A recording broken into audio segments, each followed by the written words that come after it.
Ádám Jenő elültetett egy cédrusfát. Ez a cédrusfa volt a szolmizáció módszertana, de más kötötte hozzá a lovát, hiszen az egész világ Kodály módszerként ismerte meg ezt a szolmizációt. Kapott elismeréseket, Kossuth-díjas lett, a Dalmesterei című dalgyűjteményét a mai napig használják a zeneiskolák, és Magyarországon 19 oktatási intézmény viseli az ő nevét. Mégis mellőzött volt. Politikailag nem sorolt be sehova, és történt bármi politikai esemény vagy háborús dolog, az őt mind megtépázta. Megtépázta őt az első világháború, a nyilas uralom, a második világháború, és aztán a szocializmus is. Egész életében fontos volt számára a szülőfaluja. Cserébe halála után több mint 40 évvel Szigetszent Miklós, most már város, az ő szülőfaluja, mindent megtesz, hogy a 20. század mellőzött muzsikusát méltó helyre emelje. Köszöntöm Önöket, én Mis Nándor vagyok, a Szigetszent Miklósi Helytörténeti Gyűjtemény és Ádám Jenő Emlékház muzeológusa. Egy kicsit kontextusba helyezzem magam a könyvtáros kollégák között, igazából a mi intézményünk is egy könyvtár, a Városi Könyvtár és Közösségi Ház részeként működik. Engedjék meg, hogy a következő néhány rövid percben az ő munkásságát, személyiségét és motivációját mutassam be. 1896-ban született Szigetszent Miklóson. Édesapja rendőr volt, aki még Ádám Jenő kisgyermek korában megbízatást kapott Budapesten, így a család oda költözött, és Ádám Jenő kisgyerek korától fogva csak a gyerekkorokat töltötte, vagy a nyarakat töltötte Szigetszent Miklóson. Ez a kevés idő is rendkívül fontos volt számára, hiszen megismerte a falusi levegőt, családtagjai révén megismerte a falusi életformát, az itteni lelket és a falusi munkákat is, illetve a zenét, amin keresztül a falusiak az érzéseiket átadták egymásnak és megélték. Kisgyerekként hiányos szolfés tudással a helyi öregasszonyok énekét már lejegyezte. Az iskoláit Budán végezte, tanítóképzőbe járt, és német tanár lett belőle, azonban nem tudta megkezdeni munkáját, mert 1916-ban besorozták katonának. Nagyon rövid frontszolgálat után orosz hadifogságba esett, és hát ahogy ezt az oroszok szokták a magyar és a bécsi vagy osztrák hadifoglyokkal, a világ legtávolabbi pontjára, a Szibéria távoli részében található Razdolnoje nevű településre vitték Ádám Jenőt, ahol egy tiszti hadifogolytáborba került. Ebben a hadifogolytáborban rendkívül pezsgő közösségi élet bontakozott ki, hiszen az itteni tiszteket tisztelettel bántak velük, és nem dolgoztatták őket. Színház működött, a pesti és bécsi értelmiség krémje került itt össze, és Ádám Jenő maga is életre szóló barátságokat tudott kötni. Aztán 1918-ban az egyre romló körülmények miatt megbetegedett, és az orosz vezetés úgy döntött, és egyel nem mentem tovább. Az orosz vezetés úgy döntött, hogy fölteszik egy kórházvonatra, és hazaküldik Magyarországra, azonban közben történt a történelem, kitört Oroszországban a polgárháború, és ebben a polgárháborúban hazafelé úton valahol Kazaksztánban Ádám Jenő megrekedt. És itt hát nagyon nyomorúságos körülmények között volt, nagyon hosszan lehetne beszélni az oroszországi történésekről. Összekerült végül két orosz vándorszínésszel, akikkel egy Tatárszk nevű településen színházat alapítottak. És ebben a színházban saját darabokat játszottak, amihez Ádám Jenő szerezte a zenét. Na most ez egy borzasztóan nehéz időszak volt számára. Ő maga is megbetegedett, meg hát ugye megélte a polgárháborúnak azt az iszonyát, ami Oroszországot sújtotta abban az időben, 1918-ban. És ebben az időszakban döbbent rá, hogy a zene az egy olyan valami, amin keresztül az embereket a legnagyobb egzisztenciális válságban és létbizonytalanságban meg lehet nyugtatni. A zene tanításával, ha nem is boldogságot, de valamelyest örömet lehet csempészni az emberek életére, és így ekkor Oroszországi hadifogsága idején elhatározta, hogy életét a zene tanításának fogja szentelni.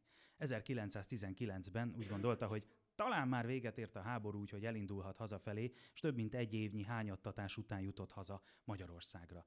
Itt szembesült a trianoni békeszerződés következményeivel. Az első, amit Magyarországon, Budapesten, a keleti pályaudvaron meglátott, az az anyaországba menekült magyarok tömege volt, akik marhavagonokban éltek.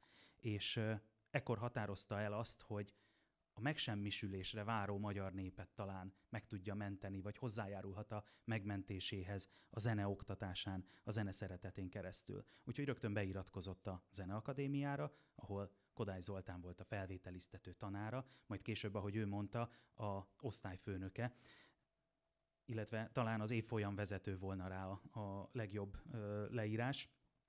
Kodállyal aztán egy nagyon komoly mester és tanítvány viszony alakult ki, később pedig életre szóló barátságot kötöttek. A későbbi, vagy egykori tanítványa Ádám Jenőnek, Bartalus Ilona, aki a Duna Televízió főszerkesztője volt, úgy fogalmazott, hogy polifónia, hatszólamú élet volt Ádám Jenőé. Karnagy, tanár, zeneszerző, egyházzenész, tankönyvíró és népművelő volt ő. Mindegyik területen tudott maradandót alkotni, és munkáját szakmai alázattal, szerényen végezte. Karnagyként, karmesterként az 1920-as években hozták el neki a legnagyobb sikereket. Úgy adódott, hogy egy véletlen eset folytán egy betegség miatt ugrott be a Zeneakadémián egy barokk oratóriumot vezényelni, és ez olyan közönség siker lett, hogy elküldték karmesteri iskolába, Ausztriába, és onnantól kezdve az 1920-as, 30-as években az akkoriban igencsak népszerű barokk oratóriumokat vezényelte a Zeneakadémián, mindig telt házzal, hatalmas sikerrel. Elsősorban Handel Saulja volt a legnagyobb siker. De emellett karnagya volt a Budai Dalárdának, Magyarország egyik, ha nem a legnagyobb férfi kórusának, amit európai turnéra is vitt. Szerbiában az ottani király kitüntetést is adott át Ádám Jenőnek a fantasztikus munkájáért. De a karnagyi tevékenység az igazából csak egy kiegészítés volt. A két világháború között a szívéhez a leginkább a zeneszerzés állt a legközelebb. A zeneszerzésen keresztül próbálta bemutatni a magyar népzenét és a magyar falu lelkiségét, és ezt szerette volna mindenképpen megismertetni a közönségével. Ehhez népdalgyűjtésbe kezdett, elsősorban nyaranként járta Zala megyét, így gyűjtötte az előadás elején is felhangzó Én ültettem a cédrusfát kezdetű népdalt is. Összesen 100 népdalt gyűjtött ő, ennyivel gazdagítja a széles népdalkincsünket. A népdalok zeneiségét több különböző műben próbálta megmutatni a világnak, így például a Magyar falu, vagy más helyeken Magyar karácsony címmel szereplő egész estés daljátékát mutatta be a Zeneakadémián, aztán Debrecenben és más nagyvárosokban is óriási sikerrel, és ez akkora siker lett, hogy a 30-as években a németek megfilmesítették, és az ő munkája alapján készítettek egy filmet a Magyar falu szellemiségéről. Ez sajnos még nem sikerült megtalálni, mert dolgozunk rajta, hát ha egyszer előkerül. A forgatásról készült fotósorozat az megvan nálunk. A Magyar karácsonynak egyébként a kézirata az OSK-nak a zeneműtárában van, de nekünk is van belőle egy példányunk, úgyhogy ha bárki kedvet érez, hogy partitúrából vezényeljen, akkor ez nálunk lehetőség van rá. A népiskolai tanító munka mellett végezte a karnagyi és a zeneszerzői tevékenységét, és emellett még óraadó is volt a Zeneakadémián, de az ő nagy álma az volt, hogy igazán a Zeneakadémia tanára lehessen. 1930-ban sikerült csak ezt elérnie, és ezt a nagyon sokáig tartó utat, ami után ő a Zeneakadémiára kerülhetett, azzal magyarázta, hogy hát őt politikailag megpróbálták baloldalra sorolni. Nem sorolt be senki mögé, és úgy gondolta, neki volt egy hitvallása, amit ő maga így fogalmazott meg, hogy a protekciót mindig aljasnak éreztem, mélyen szégyeltem, vele sohasem éltem, talán fölösleges büszkeségből, de undorodtam tőle, még a gondolatát is elvetettem. Életének pedagógiai szólama az 1930-as években bontakozott ki.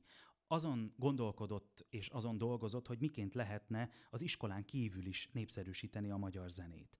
Úgy gondolták Kodállyal, hogy a fiatalság képzése az, amin keresztül a magyar zenét be lehet emelni a köztudatba, a magyar népzenét, azonban ez egy hosszú idő alatt beérő folyamat volt, és hát ugye a 30-as években eléggé vészterhes időket élt a magyarság. És közvetlenebb módon az igénytelen nóta ellensúlyozására szeretett volna valamilyen pedagógiai megoldást találni, illetve úgy gondolta, hogy a germán szellem egyre jobban befurakodott a társadalomba. Ezért aztán hosszas küzdelmek után sikerült elindítani egy rádióműsort, Magyar Élet, Magyar Lélek címmel a Magyar Rádióban, ami 1941-től egészen 1944-ig futott, végül a nyilasok tiltották be, de aztán utána az 50-es évektől folytatta a rádióműsorok, és aztán később a televízió műsoroknak is a működtetését. Azonban ez csak egy kis szelete volt a pedagógiai tevékenységének, hiszen Kodály kérésére 1942-ben kidolgozta a szolmizáció módszertanát. Ennek lett a címe Módszeres énektanítás relatív szolmizáció alapján. És emellé készített gyerekeknek egy füzetsorozatot, a Szómi című füzetsorozatot, amire aztán alapozva 1948-ban elkészítette Magyarország első általános iskolai énekzene tankönyvsorozatát Énekeskönyv címen. Viszont a pedagógiai szólama az életének nagyon komoly tragédiákkal volt terhes. A énekes könyveiben református zsoltárok voltak.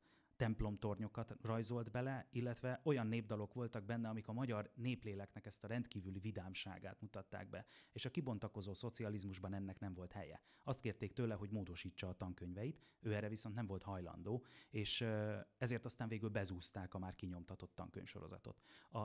Egy szerkesztőbizottság vette át a helyét, átdolgozták a kötetet, kivettek népdalokat, átköltöttek népdalokat, a zsoltárokat mozgalmi dalokra cserélték, a rajzokat is átvariálták, és aztán végül a szerkesztőbizottság neve alatt jelentették meg újra, és elbitorolták Ádám Jenő művét.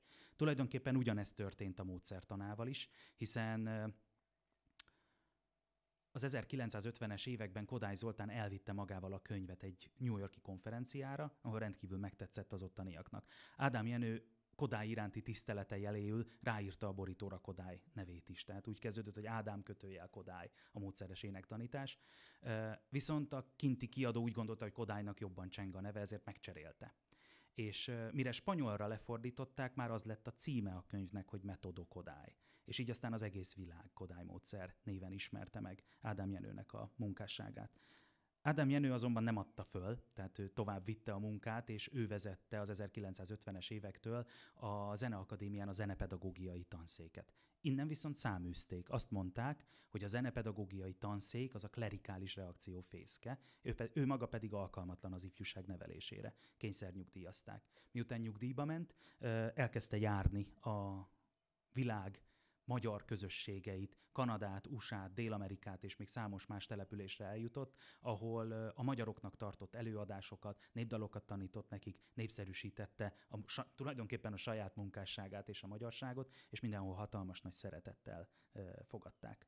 Aztán élete végén a betegsége ágyhoz kötötte, nem tudott már utazni, és ekkor barátkozott össze Szigetszent Miklós helyi körökben legendás helytörténészével, Vő Imre bácsival, akivel kötött barátságuk nyomán úgy határozott, hogy teljes hagyatékát és életművét Szigetszent Miklós nagyközségre hagyományozza, és 1979-ben Ádám Jenő jelenlétében megnyílt az Ádám Jenő emlékház. Ez azóta is üzemel és működik.